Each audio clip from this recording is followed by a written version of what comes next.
Bonjour, bienvenue dans Weekly Bitcoin, la nouvelle émission du revenu en partenariat avec Capital B qui traite du Bitcoin et un tout petit peu aussi des autres crypto actifs. Bonjour à toute la communauté, vous êtes de plus en plus nombreux à nous suivre sur LinkedIn, sur X et surtout les réseaux sociaux. C'est top, vous êtes aussi de plus en plus nombreux à nous poser des questions sur la réglementation, bien sûr, l'évolution des cours.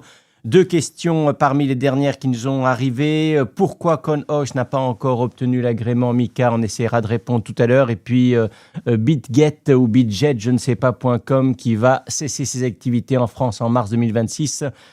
Que faire? J'ai trois bonnes nouvelles pour vous. D'abord, c'est bientôt votre week-end. On est ensemble pendant 45 minutes de conseils pratiques pour vous aider à devenir de meilleurs investisseurs et de meilleures investisseuses en Bitcoin, des Bitcoiners avisés. Donc, vous le savez, vous connaissez l'approche de l'émission. Le Bitcoin peut être un placement et donc on analyse les cryptoactifs et en particulier la cryptoactif reine à travers ce filtre des meilleurs placements en utilisant notre grille d'analyse. Un placement, c'est quoi? C'est une durée, c'est un niveau de sécurité, c'est un niveau de performance, c'est un niveau de fiscalité et puis bien sûr, c'est une liquidité.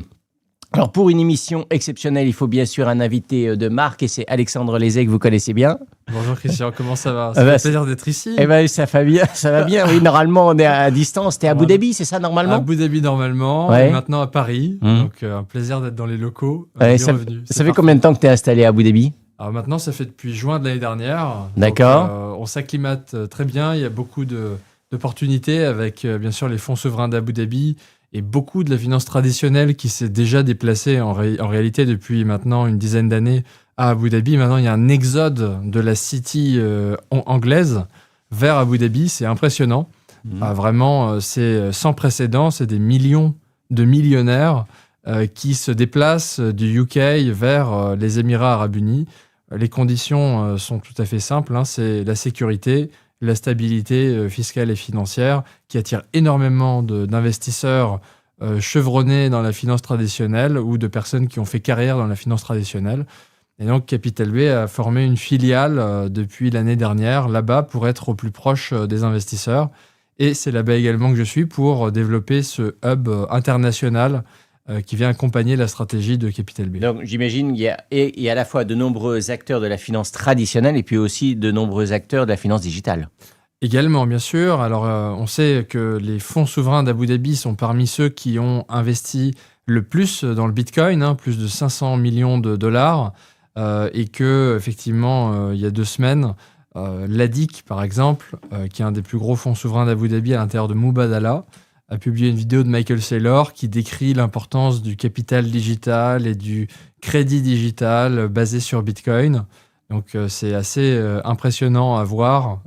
Disons, le gap entre les Émirats arabes unis qui achètent du Bitcoin activement et l'Union européenne qui se pose encore la question de savoir si le Bitcoin c'est bien ou c'est mal, s'il faut faire du minage ou pas. Et j'espère qu'on va y arriver et il y a de l'espoir. Est-ce qu'il y a une banque dans l'Union européenne, voire dans l'Europe, une banque qui a déjà annoncé détenir officiellement ou acheter du Bitcoin? Détenir pour compte propre, non. Parce qu'en fait, il y a des ratios de balles qui font que quand une banque détient du Bitcoin, il faut qu'elle achète le double en euros, en obligations d'État. Et donc, c'est extrêmement coûteux. C'est comme s'il fallait acheter 2 fois l'actif en termes de prix. Donc, c'est quelque chose qui ne se fait pas. Par contre, les banques, elles, en détiennent pour le compte de leurs clients. Et il y a des avancées là-dessus. Il y a BPCE qui a déjà lancé son offre pour une clientèle retail dans 2 régions de France. Et ça va s'étendre. Et ça, c'est très, très positif. Il y a également, bien sûr, Société Générale et Crédit Agricole qui avancent sur ces sujets-là. Et donc, Before Bank, groupe Société Générale, a une offre maintenant, je pense, en crypto actif sur lequel on peut investir à partir d'un compte titre ordinaire, tout simplement. Voilà, donc après, il y a aussi les offres qui se développent autour des types d'exposition en Bitcoin avec des ETP de différentes manières. Il y a des banques belges qui s'y mettent aussi, KBC s'y est mise. Donc ça commence vraiment à se développer, mais ce qui manque à mon sens, c'est vraiment un dirigeant de banque qui prenne une position très claire sur le Bitcoin, les actifs numériques, et qui disent que c'est une priorité stratégique à l'image de ce qu'a fait BlackRock et à l'image de ce qu'ont fait certains acteurs institutionnels américains. Et ça rafraîchirait un petit peu l'écosystème, mais c'est difficile pour 2 raisons principales. La première, c'est que les prix baissent un petit peu, donc ça peut être facile de se faire critiquer, on va dire. Et la deuxième, c'est que, à l'air de rien, c'est quand même assez centralisé avec la Banque Centrale Européenne qui dit depuis très longtemps, attention, le Bitcoin est volatile et risqué, et ça peut aller à zéro, alors que ça fait maintenant 5 à 10 ans qu'ils le disent. Et derrière, les banques nationales, avec François Villeroy de Gaillot, qui a démissionné récemment de la Banque de France, mais la Banque de France qui historiquement a toujours dit attention, etc.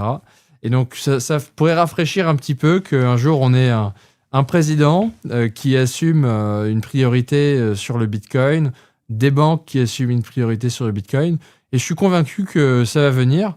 C'est devenu récemment un sujet au municipal de Paris maintenant, avec Pierre Noisa, qui est le fondateur de Paymium, qui s'est allié à une liste municipale, là, ici, de Sarah Knafo, pour les municipales de Paris. Ça commence à être un sujet à Paris. Peut-être que ce sera un sujet au présidentiel ensuite. C'est exactement la question que j'allais se poser. On va suivre ça en tout cas avec intérêt. Alors tu parlais du cours du Bitcoin. On a perdu environ 5% en une semaine. On doit être autour de 55 000 euros et 65 000 dollars à peu près. Donc le bear market, tu as utilisé clairement ce mot la semaine dernière, donc on va l'utiliser. Je sais bien que les bitcoiners n'aiment pas trop, mais quand même après on était à 120 000 dollars au mois d'octobre, début octobre, donc aujourd'hui le cours quasiment divisé par 2, une baisse du marché. Tu peux nous rappeler un tout petit peu les quelques facteurs de soutien, les quelques facteurs qui expliquent cette baisse? Bon, il y a eu des prises de bénéfices. Il faut se rappeler, prendre un petit peu de recul et comprendre que le Bitcoin, c'est du capital à l'ère digitale et que si on devait mesurer le prix de son immobilier, qui est un petit peu le capital qu'utilisent les familles de manière générale, on ne regarde pas le prix de son immobilier tous les jours. Et pourtant, en fonction des événements qu'il peut y avoir dans une ville, parfois ça peut baisser brusquement, monter brusquement. Il peut y avoir des offres sur le marché. On ne s'amuse pas à savoir quel est le prix de son capital long terme au jour le jour. Ceci étant, Bitcoin a du capital à l'ère digitale. Et vu qu'il est digital, il est plus volatile, il est plus liquide, il absorbe plus les peurs et l'optimisme aussi de l'autre côté des marchés. Aujourd'hui, le marché a beaucoup de peurs sur le court terme. Il y a une incertitude qui est au plus haut. On a vu des métriques qui sont plus haut que pendant le Covid ou pendant, à l'époque, des différentes guerres qu'il y a pu y avoir. Et donc, en fait, on ne sait pas exactement ce qui va se passer d'un point de vue géopolitique. À tout moment, il peut y avoir une guerre des tarifs. À tout moment, il peut y avoir une guerre de supply chain sur l'IA. Alors ça, c'est pas nouveau, parce que la guerre physique, enfin, il y a un an, c'était déjà le cas, voire un an et demi, l'Ukraine, c'était déjà le cas. Les tarifs, bon, maintenant, ça fait quand même un peu plus d'un an. C'est pas véritablement nouveau, ces facteurs d'inquiétude-là. Ils existaient déjà auparavant. Oui. Alors, ce qui se passe, c'est que le Bitcoin, il prend un petit peu d'avance à chaque fois. Et qu'il était passé, il ne faut pas oublier, de 15 000 à 125 000. Alors après, on a souligné que l'or fait x3 après avoir stagné pendant 10 ans, mais le Bitcoin avait fait quasiment x10 il y a vraiment pas si longtemps que ça. Et donc, c'est tout à fait normal que le Bitcoin, après avoir fait x10, comme historiquement, fait moins 50%. Historiquement, ça fait moins 70, moins 80. Là, on fait moins 50%. Ça peut toujours descendre un peu plus.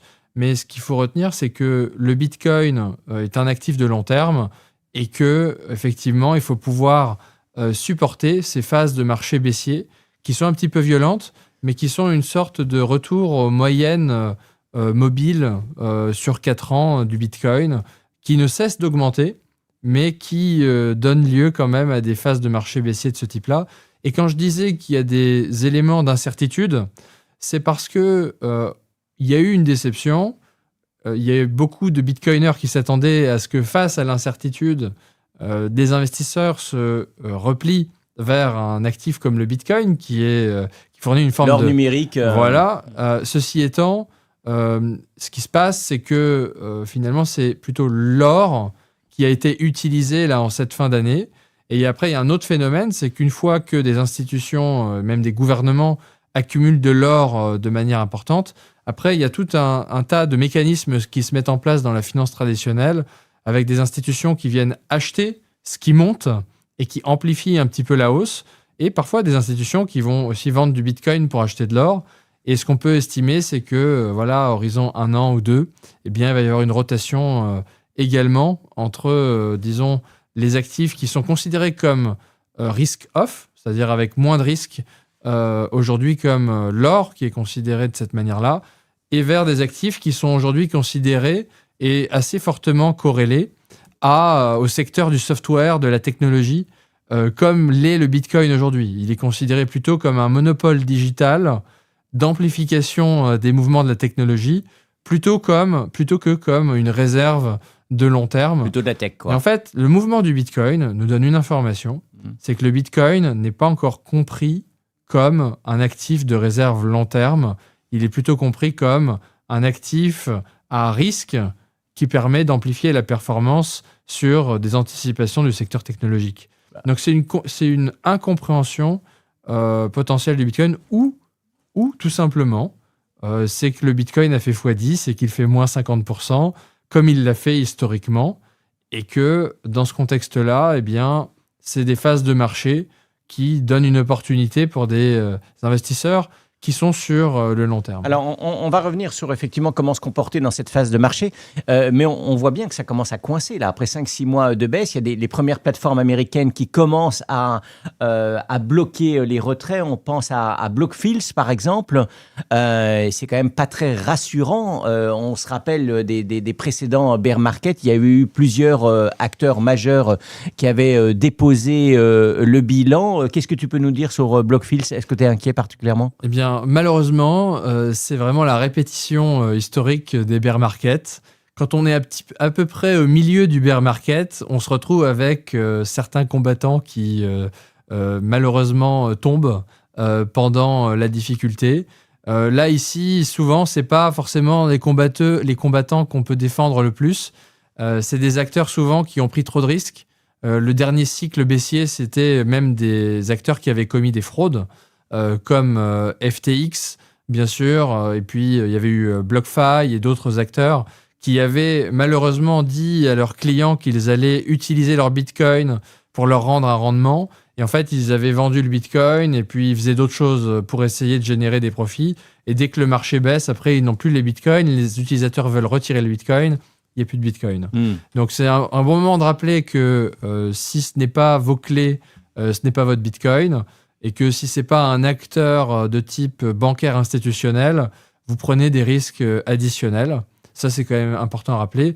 Là, dans ce cas-là, c'est quand même un acteur qui avait manié, disons, 60 milliards de volume l'année dernière auprès de 2000 clients institutionnels. Et donc, c'est quand même... milliards de volume de trading, c'est ça? De trading. Et donc, on voit qu'il y a 2000 acteurs qui pensaient avoir une position Bitcoin, qui du jour au lendemain se disent « Tiens, finalement, le Bitcoin n'est plus là. » Et donc ça, en général, ça se termine assez mal. Soit c'est des liquidations, soit la plateforme réussit à se faire racheter. Il y a un acteur qui arrive et qui dit je vais prendre en charge les pertes. On ne sait pas encore quelle est l'ampleur, mais ça démontre bien que quand on a vu les liquidations en chaîne qui ont fait passer le Bitcoin de 80 000 à 60 000, on voit que c'est parce qu'il y a des acteurs qui malheureusement avaient des positions avec du levier, qui ont perdu leur Bitcoin et qui ne peuvent plus le rendre à leurs clients. Et donc, c'est quand même à chaque fois, là où Capital B, par exemple, a une position très conservatrice, où on refuse de manière très stricte beaucoup d'acteurs qui viennent nous voir en nous proposant des produits de rendement soi-disant très attractifs. Et en fait, ces acteurs-là, souvent, jouent avec le Bitcoin, le vendent, essayent de faire quelque chose de mieux que le Bitcoin. Et on voit souvent que malheureusement... quand la marée se retire, eh bien, les acteurs ne sont pas très bien disposés. Alors, Blockfield, c'est les États-Unis. On peut dire c'est loin, minimum 6000 km, voire bien davantage. Est-ce que de ce côté-ci de l'Atlantique, les plateformes sont davantage réglementées et plus solides, ou est-ce qu'on peut s'attendre aussi à des faillites dans cette phase de baisse de marché? Alors, c'est plutôt des victimes collatérales parfois, comme on a pu le voir avec FTX, le dernier cycle baissier, où il y avait effectivement des plateformes françaises comme CoinHouse qui avaient eu certains impacts collatéraux liés à ce problème d'un acteur qui avait fraudé. Donc, a priori, cet acteur-là n'est pas vraiment systémique, c'est-à-dire que c'est quand même assez cloisonné à une clientèle institutionnelle. Mais il suffit qu'il y ait un acteur européen qui avait une exposition à cet acteur-là et que ce ne soit pas encore public, qu'on ne le sache pas. Et effectivement, ça peut créer des complications. Mais je pense que de manière générale, c'est un bon moment pour des investisseurs qui utilisent des produits avec un peu de risque, tels que des plateformes qui proposent un soi-disant rendement sur leur Bitcoin, de peut-être retirer leur Bitcoin, ne serait-ce que pour voir s'il est possible de retirer le Bitcoin. Je pense que c'est quand même important et de rappeler l'importance d'avoir une détention Bitcoin conservatrice, que la performance du Bitcoin elle-même est relativement suffisante. Historiquement, 70% de croissance annualisée sur 10 ans. Oui, on peut générer une croissance additionnelle en faisant confiance à une plateforme particulière, mais parfois, c'est au prix d'un risque qui est un peu trop élevé. On parlait tout à l'heure d'une question, c'était Marc qui nous posait sur X et qui nous demandait justement BitGet ou BitGet va cesser ses activités en France en mars 2026. Que faire? Comment quitter la plateforme? Mais je pense que depuis quelques mois, elle est déjà sur la liste noire de l'AMF, non? Oui, alors en fait, l'AMF a émis une liste d'acteurs qui n'étaient pas encore en conformité. Et donc ça incluait effectivement BitGet. Donc ça, c'est finalement la conséquence de MiCA.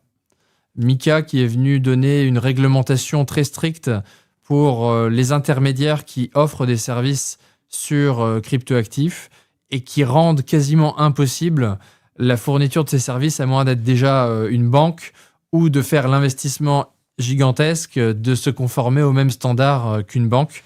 Et donc, au fil du temps, ça va amener tous les services de type PSAN, c'est-à-dire que BitGet n'avait pas a priori cet agrément. Donc prestataire en service voilà. d'actifs numériques. Sur actifs numériques. Donc, ouais. En fait, au fil du temps, tous ces services sur Bitcoin par des intermédiaires de type financier vont aller au fur et à mesure vers les grandes banques régulées. C'est vraiment l'intention du régulateur. Et au fur et à mesure, je pense qu'on peut aussi prévoir, malheureusement, certaines restrictions sur les virements qui sont opérés. Au vu du contexte français avec tous les sujets de sécurité, on va voir, je pense, de plus en plus de centralisation de cette conservation de Bitcoin auprès d'acteurs qui sont des acteurs systémiques et de barrières comme on les voit traditionnellement, avec des délais qui vont être plus protecteurs pour les individus du point de vue de la sécurité, mais qui vont être un peu plus éloignés, disons, de l'idéal qui pouvait être imaginé de l'adoption de Bitcoin par les institutions. Tout à l'heure, justement, c'était Carole qui nous demandait pourquoi CoinHouse n'a pas encore l'agrément MiCA. Alors, je n'ai pas d'informations tout à fait particulières au sujet de CoinHouse. Ceci étant, il est très probable que ce soit lié à ce que je mentionnais auparavant, c'est-à-dire l'attention accrue des services, notamment de l'AMF en France, qui a bien sûr une attention forte sur le respect des obligations liées à MiCA, qui sont très élevées maintenant et qui engendrent certainement aussi beaucoup de coûts et de contraintes administratives pour une plateforme relativement jeune et en tout cas, même si c'est une des premières, qui est encore beaucoup plus petite qu'une banque traditionnelle, on ne peut pas le reprocher, mais de fait, la réglementation contraint très fortement ces acteurs-là, donc c'est peut-être un peu difficile. Il y a une date limite pour ces acteurs-là pour obtenir cette... Alors je sais pas si c'est un agrément oui, je ne veux pas me tromper, mais je pense que c'est effectivement courant 2026, et c'est pour ça que certainement des acteurs comme BitGet doivent mettre la clé sous la porte. et que, en tout cas sur le périmètre français, européen, et que finalement des systèmes de transfert vers des acteurs PSAN autorisés vont se mettre en place et que les clients existants vont soit devoir récupérer leurs actifs, soit voir transférer vers un PSAN autorisé. Alors, il y a d'autres, donc on parlait d'autres effets de la baisse des marchés. C'est un certain nombre d'acteurs avaient prévu de ce côté. Et effectivement, cela pourrait ne pas être le cas. On pense notamment à la Treasury Bitcoin Company néerlandaise, Treasury d'ailleurs, qui aurait pu d'ailleurs être un concurrent de Capital B. Et alors, je crois que l'AMF a suspendu en fait cette introduction. Alors c'est l'équivalent de l'AMF, l'AFM néerlandais. Et donc Treasury avait levé du capital auprès de notamment les frères Winklevoss, fondateurs de Gemini, la plateforme d'échange de cryptoactifs aux États-Unis, et avait accumulé déjà 1111 bitcoins. Et souhaitait faire ce qu'on appelle un reverse takeover, c'est-à-dire prendre le contrôle d'une société cotée existante pour se coter sur le marché néerlandais d'Euronext. Et malheureusement, effectivement, le régulateur néerlandais a refusé cette cotation et a estimé que la société ne répondait pas aux critères d'une société holding opérationnelle traditionnelle, et qu'elle était trop proche aux yeux du régulateur de plutôt un véhicule d'investissement. Alors, il y a énormément d'arguments pour dire que ce n'est pas le cas. Ceci étant, quand un régulateur a décidé effectivement qu'une société ne remplissait pas certains critères, eh bien, malheureusement pour cette société-là, c'est très difficile. Ça rappelle l'importance d'avoir une activité opérationnelle conduite depuis de nombreuses années avec des salariés, du chiffre d'affaires et une profitabilité pour une Bitcoin Treasury Company. Mais effectivement, ça traduit quand même un certain scepticisme ou une incompréhension de ce modèle de Bitcoin Treasury Company et qui en fait consiste tout simplement pour une société cotée à avoir une stratégie de trésorerie. Mais pas une stratégie d'investissement, une stratégie de gestion de sa trésorerie et de choix du Bitcoin comme actif de trésorerie. Mais il suffit que ce soit présenté d'une manière qui soit un peu difficile à comprendre et effectivement, ça peut poser des problèmes. Ça pose surtout des problèmes effectivement pour des nouvelles sociétés qui peuvent avoir des ambitions. Il se peut que certaines ambitions de cette société n'aient pas été appréciées, disons, par le régulateur en local. Donc ça, c'est des informations qu'on n'a pas.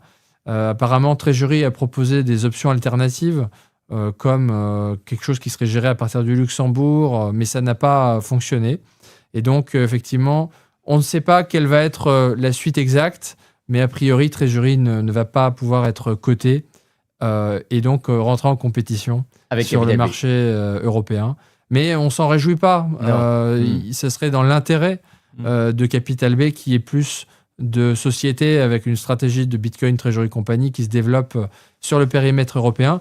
Et on peut regretter un manque quand même d'ouverture des marchés de capitaux européens à tout simplement une société qui allait souhaiter acheter du Bitcoin sur son bilan. Je pense que c'est quelque chose qui n'est pas tout à fait un problème. Capital B a des concurrents en Europe ou des sociétés qui ont à peu près le même profil côté sur le continent ou en Angleterre? Le plus proche sur le périmètre européen au sens large, c'est de Smarter Web Company, qui est une société cotée à Londres, qui a 2600 bitcoins. On en a 2800.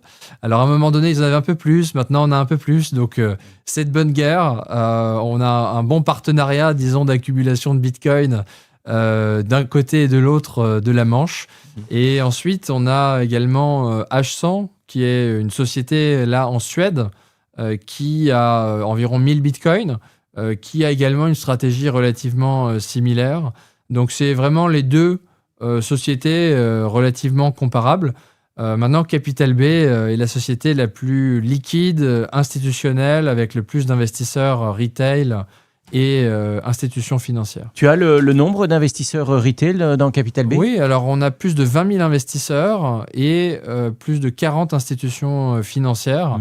Et on a les plus gros volumes en Europe sur ce domaine de la trésorerie Bitcoin. Et alors, tu rappelles qu'en dehors de cette détention de Bitcoin, vous avez aussi une activité. Voilà. Et donc, c'est une activité de conseil. Est-ce que tu peux nous en dire un tout petit peu plus sur ce business-là? Donc, on a plus de 100 collaborateurs qui sont dans le conseil en technologie pour des entreprises de taille intermédiaire en France, du secteur public comme privé, pour la data intelligence, pour le développement d'applications web qui utilisent la data. Et donc, dans le domaine de l'IA, eh bien, on a des développeurs en intelligence artificielle qui vont implémenter des solutions pour nos clients. Et donc, c'est quelque chose qui a été fondé, une société qui a été fondée par notre CEO, Jean-Philippe Casadepag-Soulé, depuis les années 90. Une société qui a réussi à être rentable avec Iorga, et maintenant il y a Iorga et Triman, c'est nos deux filiales dans le domaine. Rentable depuis les années 90 dans le domaine du conseil en technologie, je pense qu'il y a un certain savoir-faire. Mais c'est un secteur qui est quand même très, très chahuté en bourse en ce moment, notamment avec l'impact de l'IA. Mais on y reviendra une autre fois. Moi, je voudrais surtout revenir sur ce bear market. Et lorsqu'on est un investisseur, un bitcoiner français, comment gérer ce bear market? C'est le buy and hold? On fait l'autruche? Que faut-il faire? Alors, il y a deux approches. Soit on est un trader professionnel et on décide qu'il est possible de surperformer le buy and hold, ce qui statistiquement n'arrive qu'à 0,1% des traders, enfin des investisseurs, et peut-être 10% des traders, mais c'est extrêmement difficile de surperformer la détention pure de Bitcoin au fil du temps. Donc ça, c'est une première catégorie. C'est un horizon de temps d'investissement qui est inférieur à 4 ans, tout simplement. Et donc là, il y a des investisseurs qui vont essayer d'avoir un timing plus intéressant que les autres. Soit. C'est possible pour certains investisseurs. Et après, il y a une deuxième catégorie, plutôt des investisseurs qui se disent moi, ce qui compte, c'est plutôt la performance sur le long terme. Et je vais plutôt investir au fur et à mesure une somme que je vais définir comme étant investissable sans en avoir besoin dans un horizon de 4 à 5 ans. Et je vais placer un montant régulier, tous les mois par exemple, sur le Bitcoin, et je vais placer cet argent de manière indifférente au prix, puisque j'ai une thèse d'investissement qui est que le Bitcoin va avoir vocation à rejoindre la capitalisation boursière de l'or. Tout simplement. Et là, bien sûr, ça c'est très important, il faut le matraquer, même en période de bear market. Au contraire, surtout en période de bear market, on continue à investir en DCA, à faire ces investissements mensuels. À condition que, bien entendu, on estime que la thèse d'investissement est toujours correcte, et à la deuxième condition, que l'on ne prenne pas de risques qui empêchent de dormir le soir. Je pense que c'est assez important. Mais j'imagine que tu le sous-entendais. Oui, alors non, c'est bien de préciser un autre point, effectivement, parce que la méthode de l'investissement programmé ou de la DCA qui est très en vogue sur les réseaux sociaux, ça fonctionne à une seule et unique condition, c'est que le sous-jacent progresse sur le long terme. Et ce qui est, je dirais, quasiment certain lorsqu'on investit sur un ETF MSCI World, pour ne pas le citer, puisque ça, je dirais, ce type d'indice suit l'évolution des plus grandes entreprises mondiales, et on peut difficilement imaginer qu'elles aillent tout au tapis au cours des 20 ou 30 prochaines années. Là, c'est vrai qu'une DCA sur un titre particulier, quel qu'il soit, ou un DCA sur une cryptoactive sur le Bitcoin, là, il faut être certain quand même qu'il y a une tendance à long terme de progression. Sinon, in fine, on est perdant, même si on optimise son prix de revient avec du DCA. Exactement. Alors, petite précision, si on veut s'exposer à un indice boursier mondial, eh bien, il faut le faire avec tout indice sauf MSCI, puisque MSCI ne veut plus ajouter d'actions supplémentaires aux Bitcoin Treasury Companies. Alors, à moins qu'on n'aime pas les Bitcoin Treasury Companies, et donc là, eh bien, effectivement, il faut se diriger vers MSCI, mais il faut avoir conscience de ça. Il n'y a pas beaucoup d'indices mondiaux, il n'y a pas beaucoup de sociétés qui fabriquent des indices mondiaux. Il y a les FTSE aussi, mais... Voilà, donc il faut voir les alternatives quand même. Mais effectivement, si on estime qu'un actif va avoir une trajectoire haussière, ce qui est notre conviction, bien entendu, sur le Bitcoin. On considère que c'est l'actif qui va être le plus valorisé au monde dans 10 ans. Eh bien, le DCA, l'investissement programmé, régulier, sans, considération du prix, eh bien, est la stratégie qui surperforme historiquement les traders et les plus grands hedge funds, même sur le Bitcoin.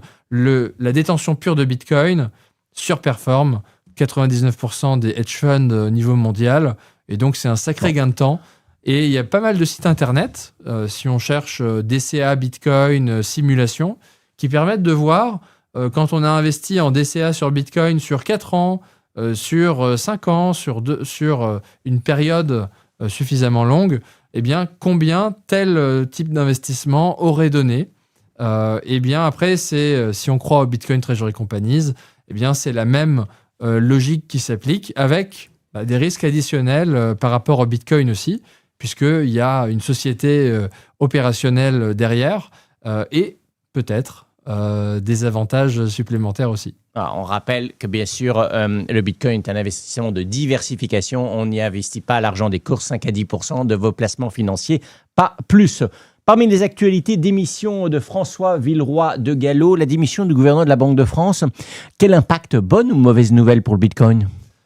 C'est toujours une bonne nouvelle qu'un acteur qui critique le Bitcoin s'en aille, mais on lui souhaite bon vent et que tout lui favorise, la compréhension de Bitcoin dans le futur. Je respecte énormément le gouverneur de la Banque de France.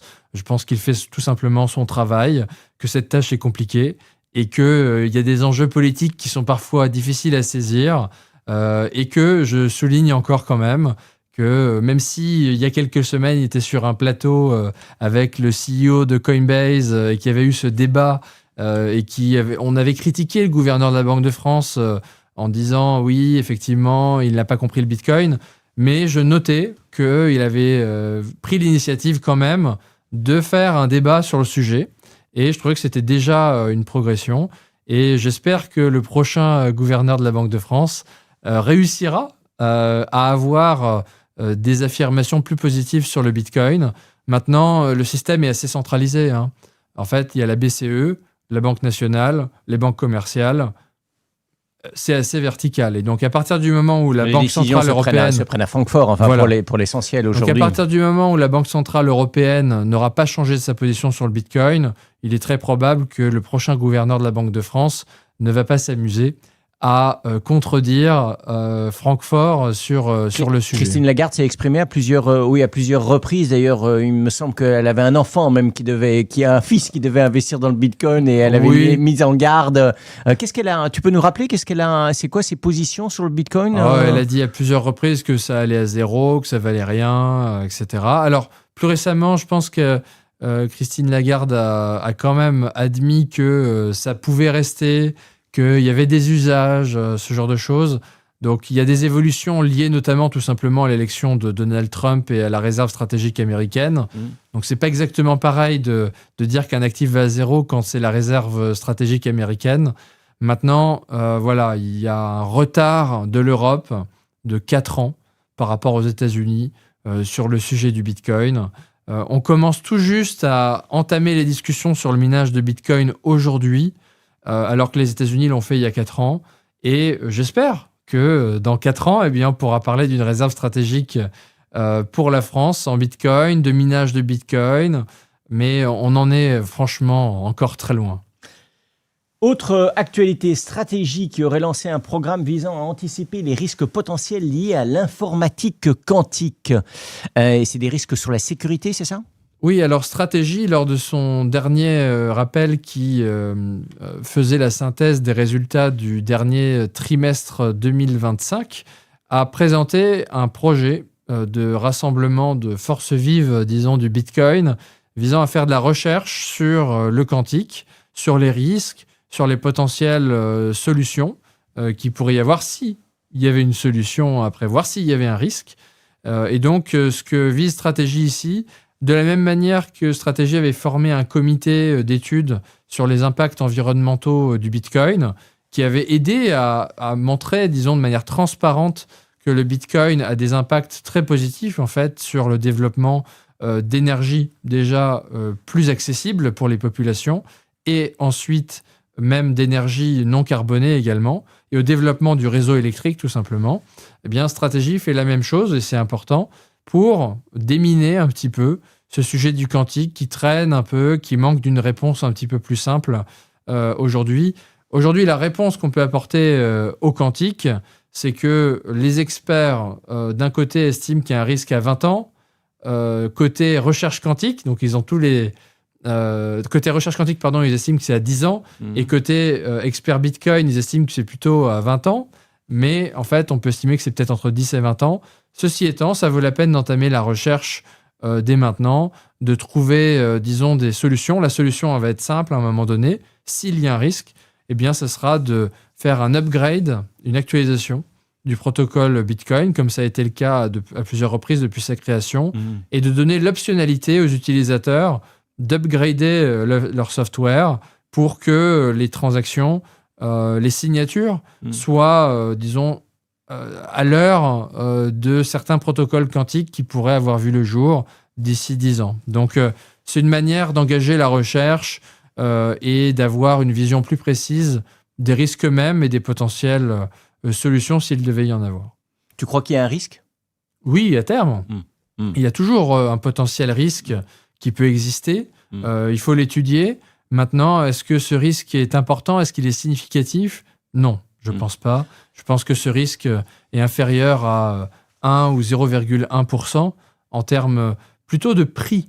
C'est-à-dire que d'un point de vue existentiel du Bitcoin, je pense qu'il n'y a pas un risque, puisque le Bitcoin est le réseau le plus décentralisé et sécure en matière de cryptographie au monde. Donc, s'il y avait un risque, ce serait le dernier des risques. Maintenant, est-ce qu'il y a un risque au niveau du prix ? Un risque de panique sur le marché à un moment donné, dans 10 ans, 15 ans, 20 ans, si jamais il y a un ordinateur quantique qui hack des gouvernements et qu'on se dit « Ah tiens, peut-être que le Bitcoin, c'est le prochain client ». Entre-temps, je pense qu'il y aura beaucoup de systèmes centralisés qui auront des problèmes avant le Bitcoin et que le Bitcoin sera un petit peu le dernier soldat à résister en fait au quantique plutôt que la première victime. Tether, pour dernière actualité pour ce Weekly Bitcoin, Tether aurait dépassé l'Allemagne en tant que détenteur de bons du trésor américain. L'occasion effectivement de discuter un peu du rôle systémique des stablecoins et de l'intégration croissante de l'écosystème crypto dans la finance traditionnelle. Oui, alors Tether est déjà maintenant dans le top 20 des acteurs qui ont le plus de dettes souveraines américaines au niveau mondial. Il est entre l'Allemagne et l'Arabie Saoudite. C'est vraiment des choses qu'on n'imaginait pas il y a 10 ans et c'est vraiment impressionnant. Ça montre l'importance croissante systémique de Tether comme émetteur de stablecoin et distributeur du dollar en fait à l'échelle mondiale.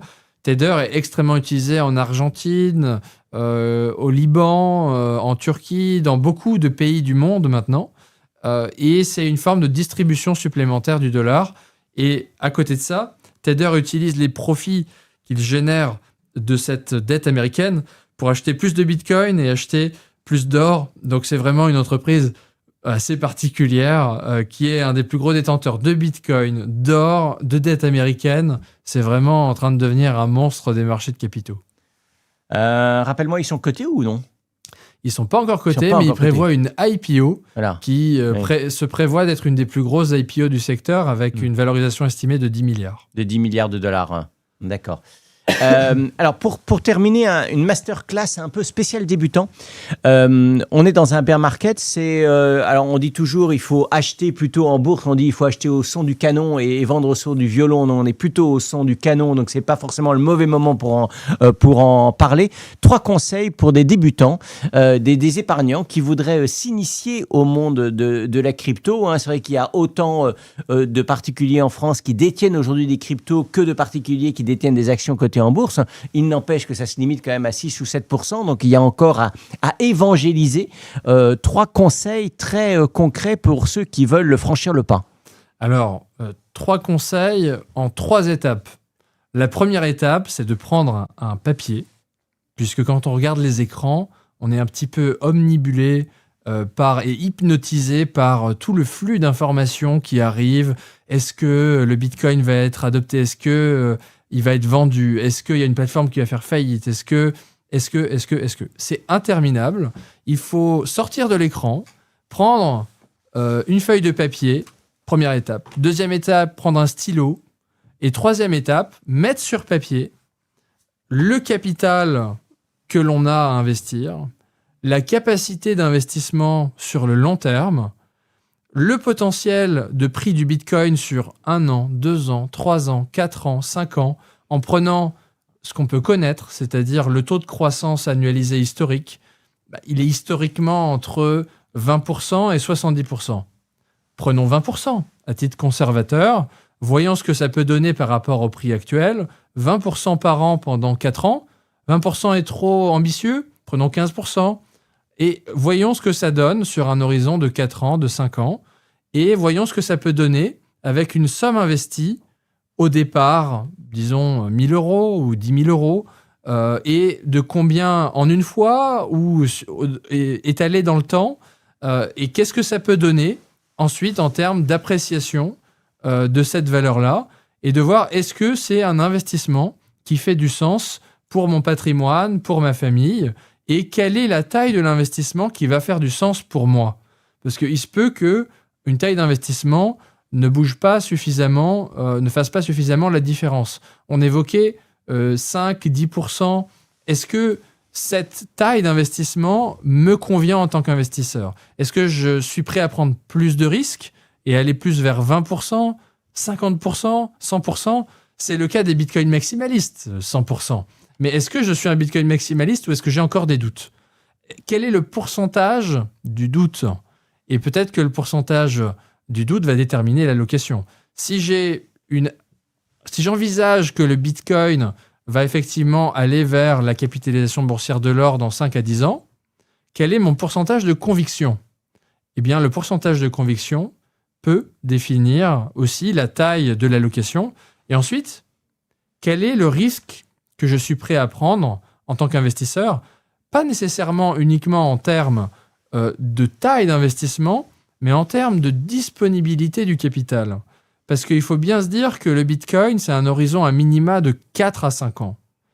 Quelle est la taille du capital que je suis vraiment capable de mettre de côté pendant 4 ans et ne pas y toucher et être totalement insensible au prix? La question à se poser, c'est le Bitcoin est aujourd'hui à 50 000 $ ou 60 000 $. Est-ce que si le Bitcoin descend à 10 000 $, je vais le conserver? Oui ou non? Et dans quelles conditions? La réponse pour un Bitcoin maximaliste, c'est toujours oui à 2 conditions. Est-ce que le Bitcoin est toujours sécure et décentralisé? Si c'est le cas, la limite de 21 millions est maintenue et donc on peut faire confiance au gouvernement du monde entier pour imprimer plus d'argent et aux travailleurs du monde entier de créer plus de croissance qui a vocation ensuite à découler sur le Bitcoin. Et donc, si le Bitcoin reste sécure et décentralisé, alors la limite de 21 millions est préservée et le prix n'est pas important. Ce qui compte, c'est la régularité et la conviction de cet investissement sur le long terme. Eh ben, on va terminer là-dessus. Et j'adore Alexandre, les spécialistes des actifs numériques qui vous dit qu'il faut sortir un stylo, et je suis d'accord avec lui, sortir un stylo pour mettre par écrit les raisons pour lesquelles vous voulez acheter du Bitcoin, et vous ressortirez ce que vous avez écrit d'ici quelques années. Tu donnes un conseil, moi j'en donnerai un deuxième, bien sûr, c'est de s'abonner au Revenu pour vous plonger dans le monde des placements, pour reprendre contrôle avec votre argent, mieux gérer votre argent, c'est plus de pouvoir d'achat. Et on vous explique chaque mois dans le Revenu en vente en kiosque ou sur notre site lerevenu.com. Alexandre Lexé, merci beaucoup. Merci d'être venu à Levallois dans notre super studio. Et puis on se donne rendez-vous dès la semaine prochaine pour une nouvelle émission de Weekly Bitcoin depuis Abu Dhabi pour toi, voilà. Et puis depuis Paris pour moi. À très vite pour plus de Bitcoin. À très vite. À très vite. Bye bye à toute la communauté.